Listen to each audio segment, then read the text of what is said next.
The Sims Medieval is a brand new game from the Sims studio starring The Sims. I'm Rachel Bernstein. I'm the senior producer on The Sims Medieval, and I'm here to give you an overview of the game. So to give you an overview of what The Sims Medieval is, of course, it's starring The Sims, it's set in a medieval period, and we're very excited about it. We've got a lot of new technology in the game.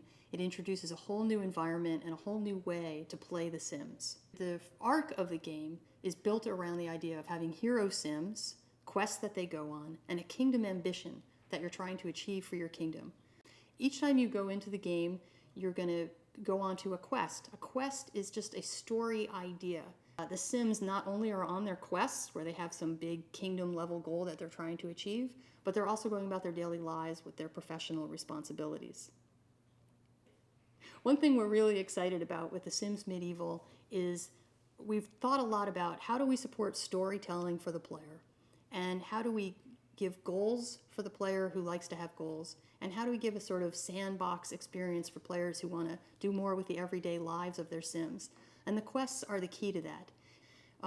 As you're going through a quest, there are various story points that come up that give you ideas of what each of your characters that you're playing on the quest need to do next to help move the story along. When you finish a quest, you earn several different types of rewards. One of them is that you're given an achievement for doing that quest. It could be a platinum achievement, or gold, silver, or bronze. You also earn kingdom points, which you spend to expand your kingdom. You bring in new heroes and new buildings, which open up new quest opportunities for you. And eventually, you use up all of your quest points, and you've finished your playthrough of that game, and you're given an achievement of how well you achieved your kingdom ambition.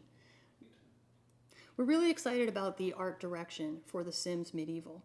We thought a lot about what did we want our medieval world to look like, and we realized that we're not historians. Our idea of what medieval looks like comes from storybooks and from movies.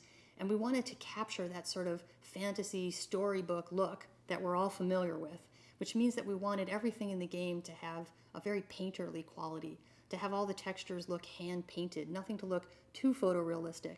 We wanted the outfits to look very handcrafted and rustic. We also worked a lot with the lighting. We think of medieval times as a time when there might have been very dark rooms with pools of light where a torch sconce is flickering against the wall. So we have a very broad dynamic range in this game, very bright areas in the sunlight and very dark areas as well. We've also worked with the look of the Sims themselves. We're using a technology called subsurface scattering, which gives the Sims a sort of rosy glow under their cheeks. And we've done tech to make their eyes look more lifelike.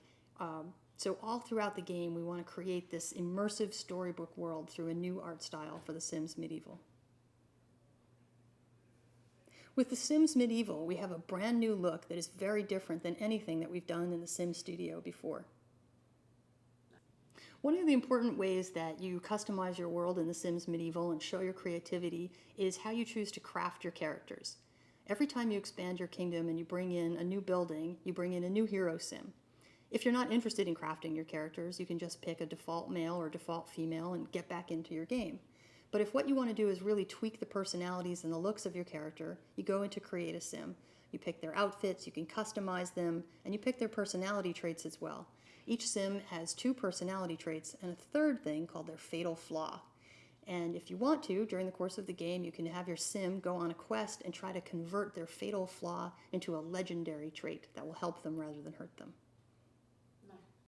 The medieval time period has proven to be a really rich, fertile ground for us in making The Sims Medieval, and there's a lot more really fun areas of that time period to explore. We're confident in The Sims Medieval and believe it will be the start of a new series.